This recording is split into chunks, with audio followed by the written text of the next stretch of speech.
Felicidade de termos o Senhor como nosso pastor. Salmo de Davi. Diz o texto: o Senhor é o meu pastor, nada me faltará.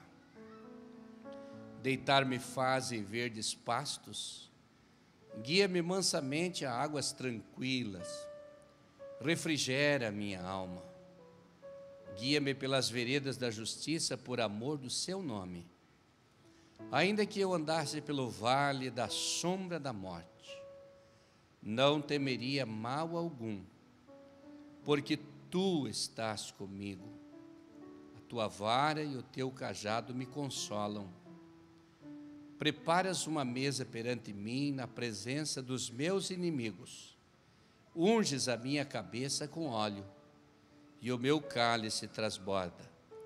Certamente que a bondade e a misericórdia me seguirão todos os dias da minha vida, e habitarei na casa do Senhor por longos dias. Amém. O livro de Salmo é um livro muito lindo, o livro da oração.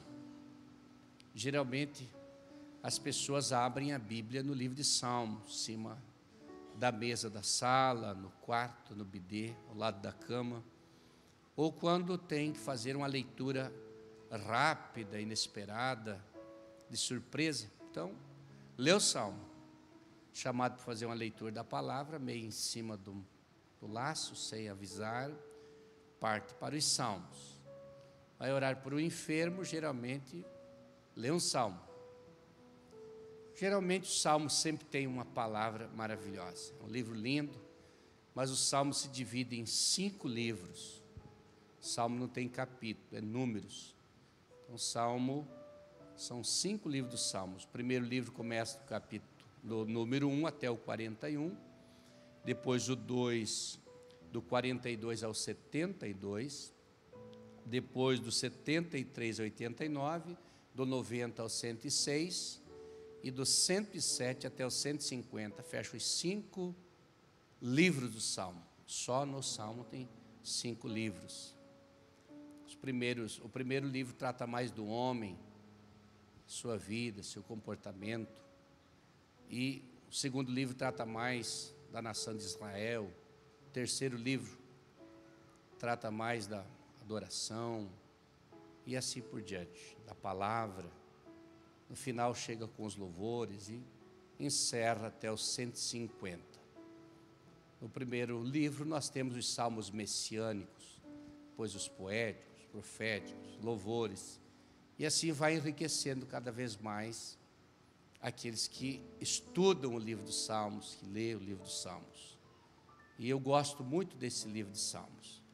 Quando estava olhando nesse texto para fazer a leitura do Salmo nessa noite para a igreja do Senhor, orando sobre ele, só a leitura do Salmo já é um conforto para as nossas vidas, para as nossas almas.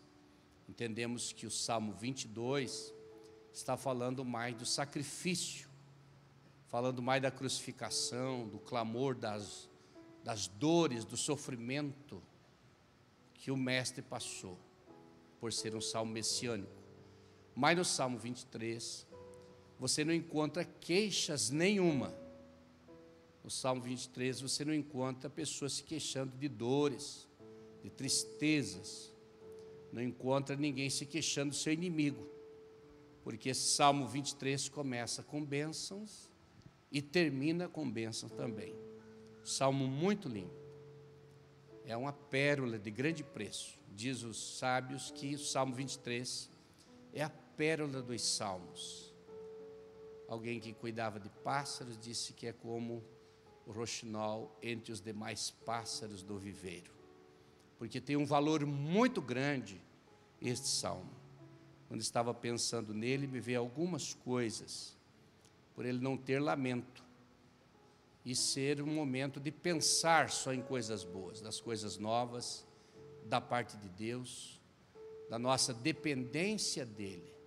Porque está falando de ovelha, está falando de pastor, está falando do viajante, está falando do viajante, daquele que cuida do viajante também. Está falando do servo e está falando daquele que serve também. E esse salmo, provavelmente Davi escreveu ainda lá atrás, que o idioma do salmo, o desenvolver do salmo, remete para um tempo bem remoto, quando os pastores trabalhavam com as ovelhas, lutavam com as ovelhas, cuidavam das ovelhas. E o Davi escreveu esse salmo baseado na sua experiência própria, como ele trabalhou, estudou as suas ovelhas. A Bíblia diz que ele estava cuidando das ovelhas quando o Samuel foi para ungí-lo na casa de Jessé. Ele foi o último que chegou, estava cuidando das ovelhas.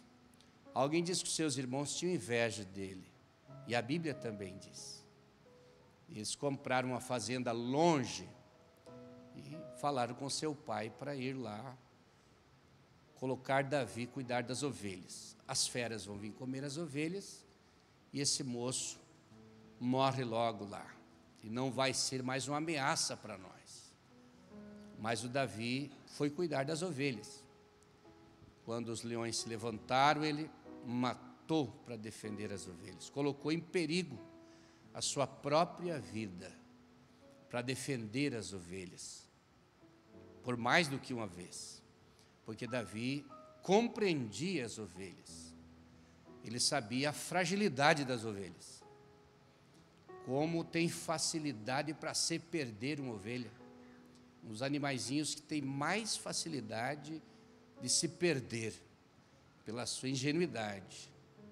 Mas também um dos animais que tem mais dificuldade de achar de volta o caminho que perdeu.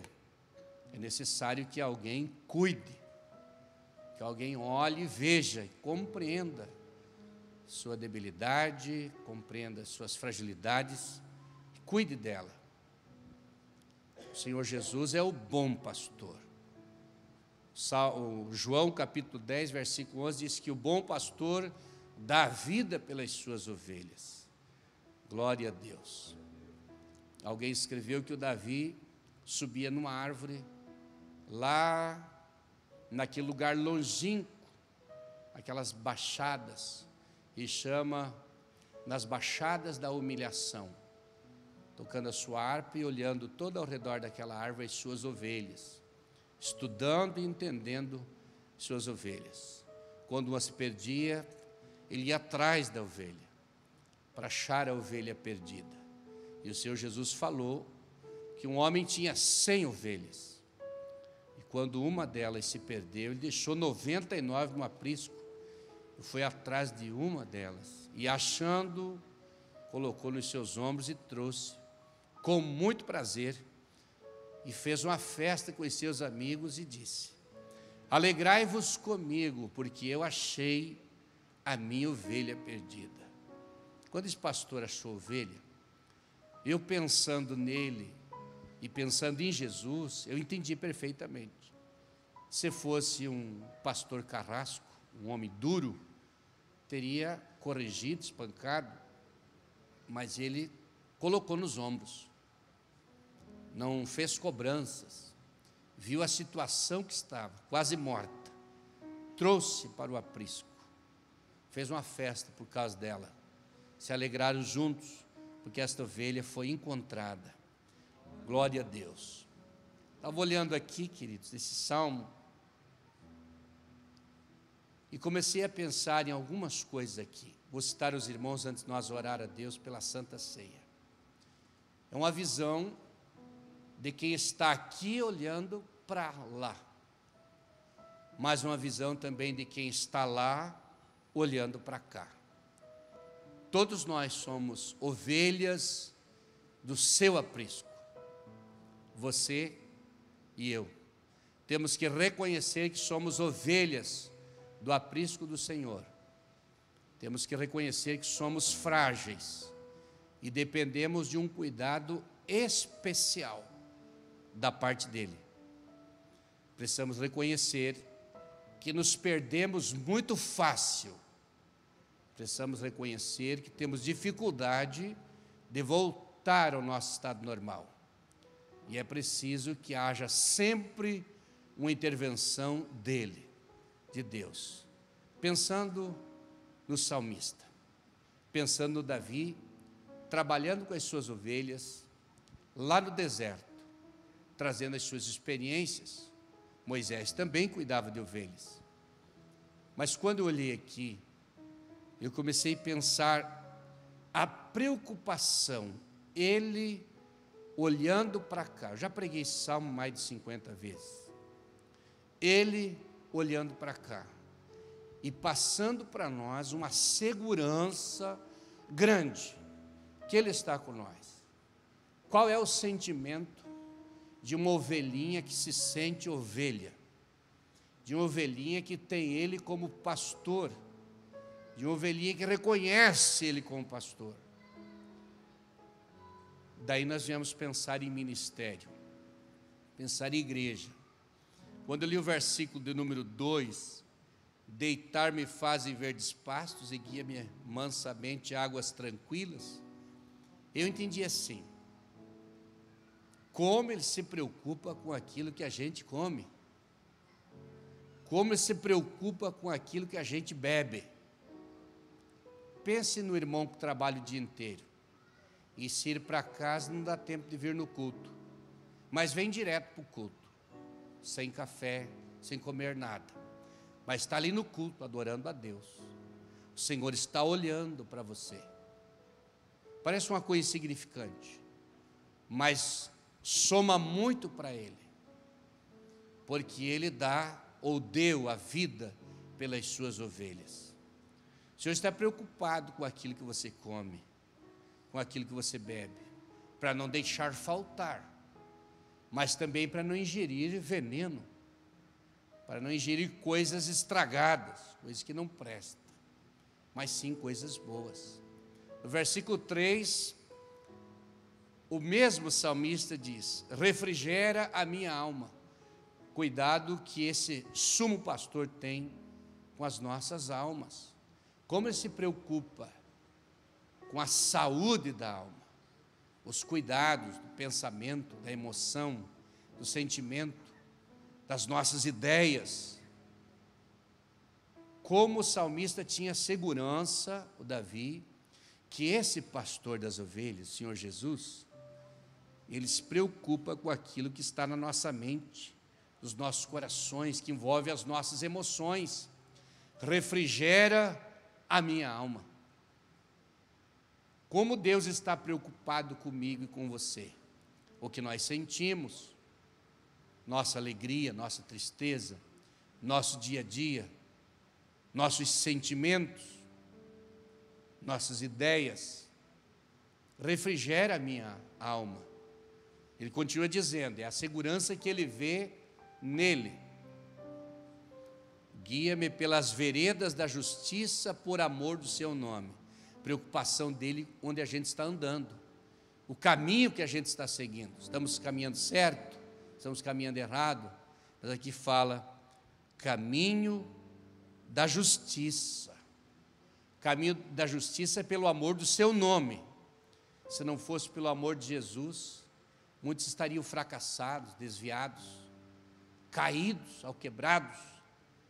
Mas Ele guia pelos caminhos da justiça, pelo amor do seu nome.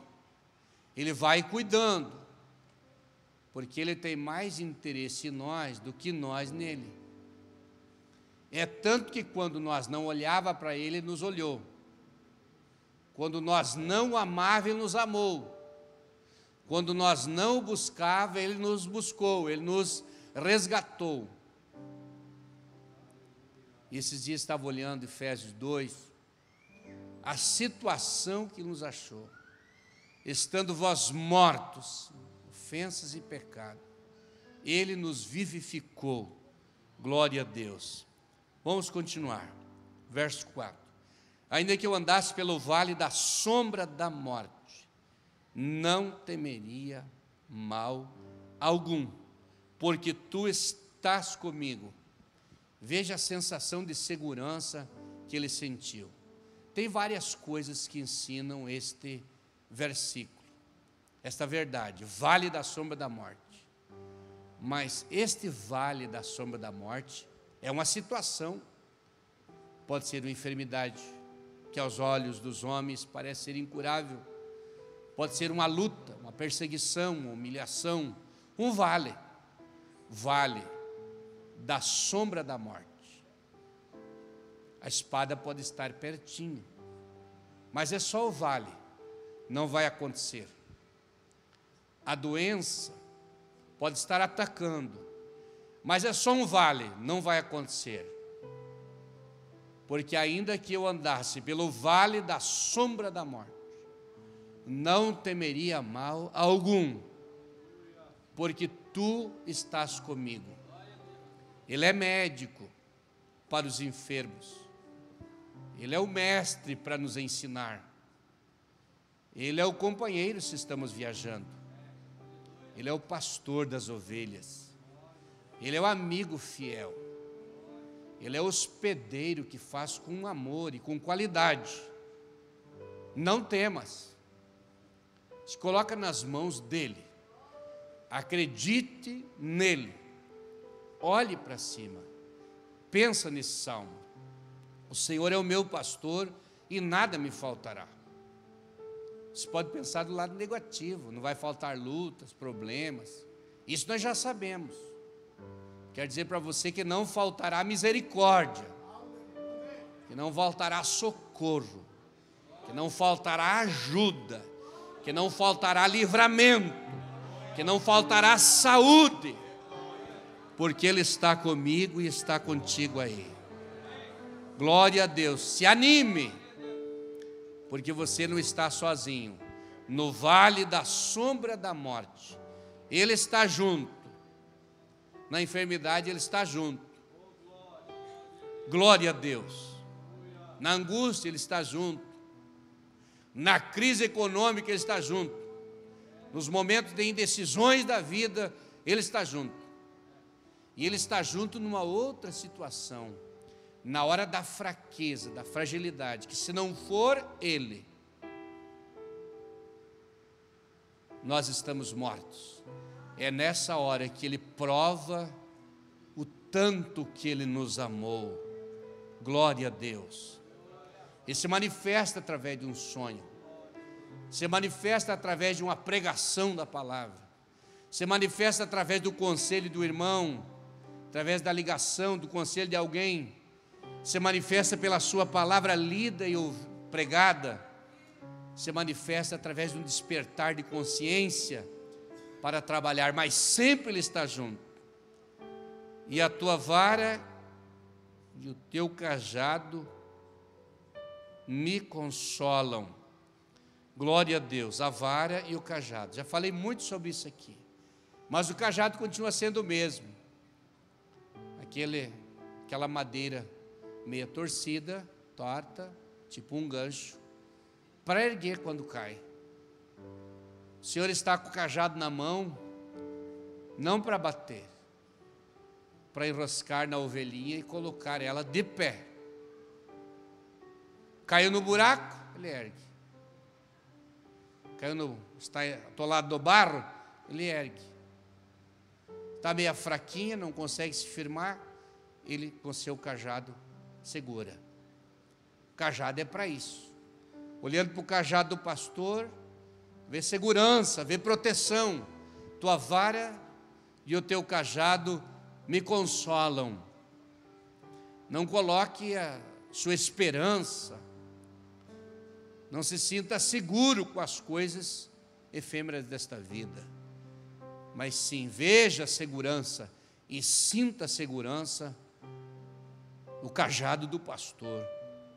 A vara era outra coisa, era para espancar o lobo, para atropelar, afugentar, bater na fera. Imaginou seu pastor, colocou a sua vida lá na cruz, o nosso pastor, para nós sermos salvos, enfrentou os perigos, Ele continua ainda cuidando de nós. Veja outro versículo: preparas uma mesa perante mim, na presença dos meus inimigos. Lá no Velho Testamento, Quando alguém fazia alguma coisa errada e não era culpado, ele corria para a cidade de refúgio. E ao entrar na casa de alguém, dentro da cidade, não era mais morto, porque o vingador de sangue vinha para matá-lo. E o vingador, o inimigo, ficava olhando para ele sair dali. Mas na presença dos inimigos, era bem recebido, comia, bebia e estava protegido.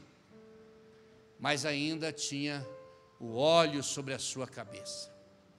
A unção com óleo, perfume, a boa recepção, a unção. Mas dá para falar isso, já falei várias vezes, como os pastores trabalhavam com as ovelhas, embebia a sua cabeça num balde de azeite, de óleo, para que quando elas batessem a cabeça uma na outra, resvalasse, para não machucar, não matar a ovelha. Mas às vezes, a gente não deixa o mestre trabalhar, e acaba agindo errado. Preparas uma mesa perante mim na presença dos meus inimigos, unges a minha cabeça com óleo, e o meu cálice transborda. Sempre, irmãos, abundância. Você não vai mendigar nunca, porque Deus vai dar abundância para você, bastante coisa. Acredite na promessa. Você precisa acreditar em Deus. Nossa vida é muito rotineira. Não podemos deixar que as coisas do dia a dia tirem os nossos olhos de Deus. Nós viemos fracassar. Deus tem coisas para nós grandes. Ele vai intervir na hora certa. Ele não chega adiantado e nem atrasado. Quando você vê, Ele apareceu. Quando você vê, as coisas acontecem. Veja a continuidade do texto. Certamente que a bondade e a misericórdia me seguirão. Bondade e misericórdia. Cada lado uma. Se você cair de um lado, cai nos braços da bondade. Se cairmos do outro, caímos na misericórdia de Deus. E isso nós dependemos todos os dias. Ou misericórdia ou bondade. Porque se Deus olhar para as nossas fragilidades e for cobrar de nós como nós merecemos, nós perdemos a bênção, perdemos a salvação. Mas Ele é rico em misericórdia, e as suas misericórdias não têm fim, diz a Bíblia. Glória a Deus, glória a Deus. E habitarei na casa do Senhor por longos dias. Quando eu li essa frase, habitarei na casa do Senhor, eu pensei, será que foi no templo de Jerusalém ou foi lá no tabernáculo? Foi no tabernáculo, porque foi depois de Davi que foi inaugurado o templo. Então remete lá mais para trás, uma coisa bem familiar mesmo. Habitarei na casa do Senhor. Quantos dias? 1 ano, 2, uns meses. Depois eu sumo, estou perdido, estou lá à disposição do lobo, longe do rebanho. Existe alguém procurando esta ovelhinha, para encontrar essa ovelhinha fraquinha, magricelinha, doente, no buraco, colocar nos ombros e trazer para o aprisco, para a casa do Pai. Glória a Deus. Feche seus olhos, quero orar. Amado Deus, Pai Celestial, te agradeço nesse momento, porque estamos aqui na Tua casa, na Tua presença, ouvindo a Tua palavra, meditando na Tua palavra, e a Tua igreja está nesse lugar. Juntos iremos participar da Santa Ceia. Venha abençoar cada vida. O Teu servo, esse jovem, esta moça, este casal, esta família, este obreiro, que cada um, Senhor, como eu, nos sentimos amparados, nos sentimos consolados, nos sentimos abraçados pelo sumo pastor, e a nossa fé possa crescer, e a nossa fé possa ser gigante, porque o Senhor enche os nossos corações de alegria. Dá forças para esse que não tem vigor, para o teu filhinho, Senhor, que não tem mais força. Dá ânimo, meu Deus, dá esperança para aquele que está desesperado. Renove a fé. Há uma esperança para esta vida. Renove as forças, Senhor, firme as pernas espirituais. Firme os braços espirituais desta vida. Levante na tua presença, para que cada um de nós possamos sentir uma força grande vindo dos céus em nossa direção. Que as orações da tua igreja hoje, do teu rebanho, chegue aos céus, e o Senhor envie o que é necessário para esta vida, a provisão necessária. Oh, meu Deus, assim te louvamos, assim te bendizemos, assim te agradecemos, Pai.